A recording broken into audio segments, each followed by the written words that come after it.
Hello बच्चों, नमस्कार। मैं हूं आपके साथ पवन शर्मा और आप मुझे देख रहे हैं मैथ शॉर्ट पे।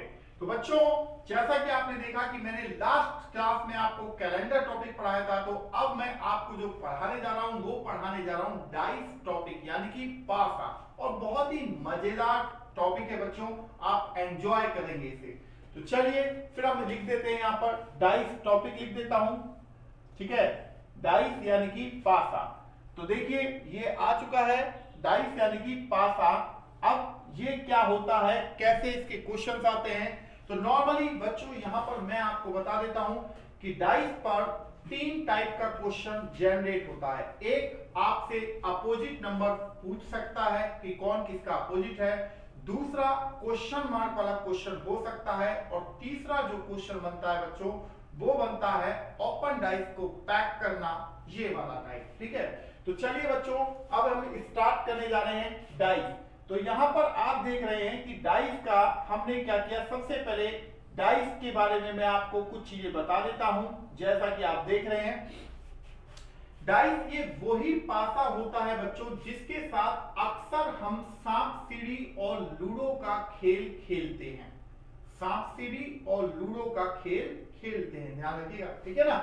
तो यहां पर आप देखेंगे कि उस सांप सीढ़ी और लूडो वाले डाइस में डॉट प्रिंट होती हैं। जैसे कहीं पर 3 डॉट होंगी, कहीं पर 6 होंगी, कहीं 4 होंगी, कहीं 2 होंगी, कहीं 1 होगी, है ना। तो डाइस में टोटल 6 सरफेस होते हैं। तो यहां पर मैं लिख भी देता हूं, डाइस में टोटल कितने सरफेस होते हैं, 6 सरफेस। तो 6 सरफेस होते हैं। सरफेस को आप हिंदी में कह सकते हैं सतह या फलक। ठीक है, जैसे एक सरफेस ये है और एक इसके अपोजिट है, एक सरफेस ये है, एक इसके अपोजिट है, एक सरफेस ये है और एक इसके अपोजिट है। दूसरी बात बच्चों, डाइस में जहां पर मैंने ये सर्कल लगाया है, जहां पर 3 वॉल आपस में आपको मिलती हुई दिखाई दे रही है, इसे हम कहते हैं कॉर्नर। तो डाइस में टोटल 8 कॉर्नर होते हैं।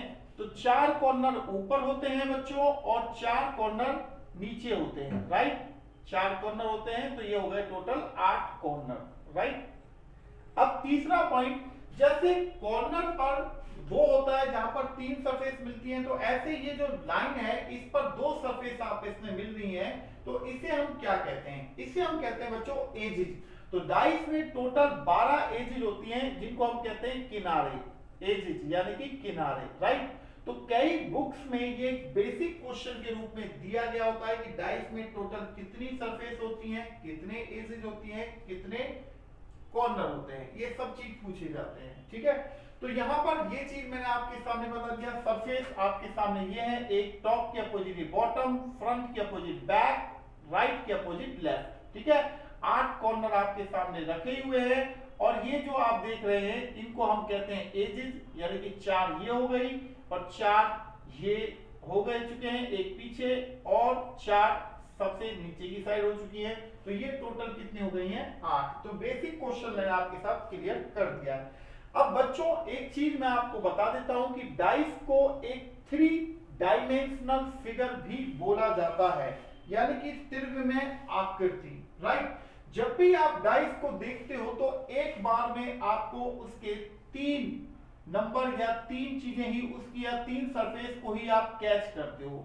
अब उन 3 सरफेस पर चाहे 3 अलग अलग नंबर्स रखे गए हों, या कलर रखे गए हों, या लेटर रखे गए हों, या सिंबल रखे गए हों, 3 चीजें ही आपको दिखाई देती हैं। तो यहां पर हम सबसे पहले लिख देते हैं types of dice. Types of dice. तो बच्चों यहां पर डाइस 2 टाइप की होती है, बट उससे पहले यहां पर मैं कुछ इन दोनों डाइस पर नंबर प्रिंट कर देता हूं, जिससे कि आपको ये चीज समझ में आ जाए कि हम करने क्या जा रहे हैं। तो डाइस 2 टाइप की होती है बच्चों। एक होती है स्टैंडर्डाइज, जिसे आप कहते हो मानक पासा, स्टैंडर्ड डाइस। राइट, तो यहां पर हमने लिख दिया इसे मानक पासा, मानक पासा। ठीक है जी, स्टैंडर्डाइज जिसे हमने लिख दिया यहां पर मानक पासा। राइट, अब मानो ये भी पूछूंगा मैं अभी आपसे कि भाई स्टैंडर्डाइज किसे कहते हैं। ठीक है ना, ऐसा नहीं है कि पूछा नहीं जाएगा, अभी आपसे पूछा जाएगा कि स्टैंडर्डाइज किसे कहते हैं। और एक दूसरी जो डाइस होती है उसे हम कहते हैं जनरल डाइस।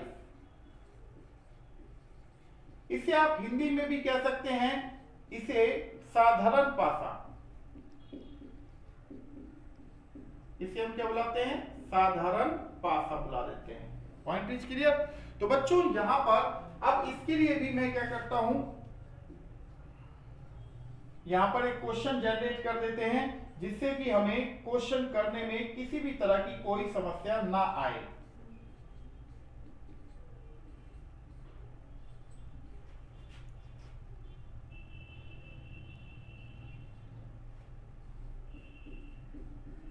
ठीक है। तो बच्चों अगर मैं आपसे पूछूं कि स्टैंडर्डाइज किसे कहते हैं और जनरलाइज किसे कहते हैं, चलो पहले हम जनरलाइज के बारे में बात कर लेते हैं। तो जैसा कि आप जानते हो कि डाइस को एक 3 डायमेंशनल फिगर बोला जाता है, यानी कि त्रिविमीय आकृति बोला जाता है। जब भी आप डाइस को देखते हो तो एक बार में उसकी आपको 3 सरफेस दिखाई देती है। अब उन 3 सरफेस पर चाहे 3 अलग अलग नंबर हो, अलग अलग लेटर्स हो, अलग अलग सिंबल्स हो, अलग अलग कलर्स हो, यानी कि 3 चीजें आप उसमें से कैच कर लेते हो। Point is clear.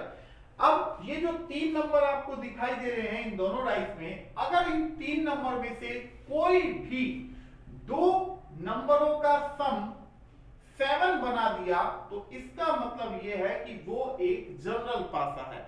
तो यानी कि आप देखिए इन दोनों डाइस में से किस में 7 बन रहा है, तो आप कहेंगे कि सर यहां पर 1 + 6 ने मिलके 7 बना दिया, 1 + 6 ने मिलके 7 बना दिया, यानी कि फ्रंट के दिखाई देने वाले 2 नंबर 1 और 6 ने मिलके 7 बनाया है। तो इसका मतलब यह है कि ये एक जनरल डाइस है, जनरल डाइस है।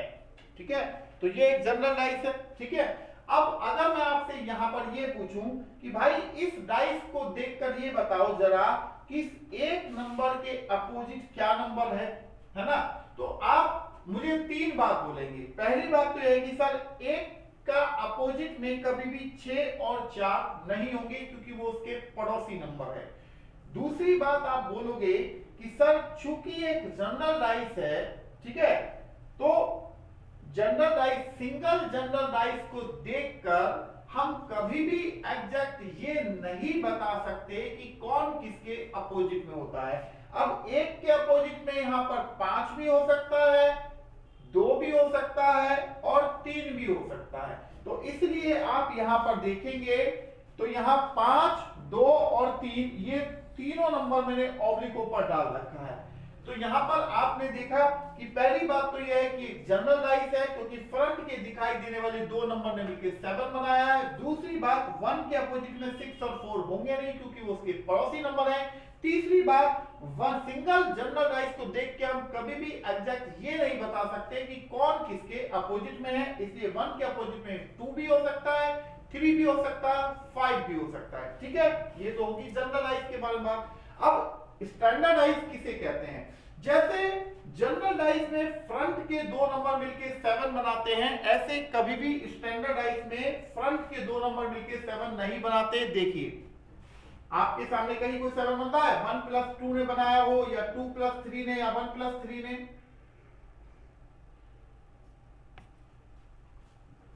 तो यहां पर 7 नहीं बन रहा है ना। तो इसका मतलब यह है कि ये एक स्टैंडर्ड पासा है। स्टैंडर्ड पासे की एक पहचान होती है, ये एक क्या है, स्टैंडर्डाइज है।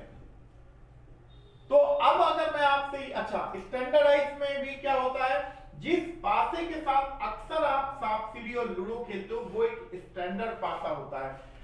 यहां जैसे जनरल डाइस में फ्रंट पर 7 बनता है, 7 तो स्टैंडर्ड में बनता है, बट अपोजिट नंबरों का सम जो होगा वो 7 बनाएगा। मतलब 1 के अपोजिट में 6 होता है, 2 के में 5 ही होगा और 3 के में 4 ही होगा।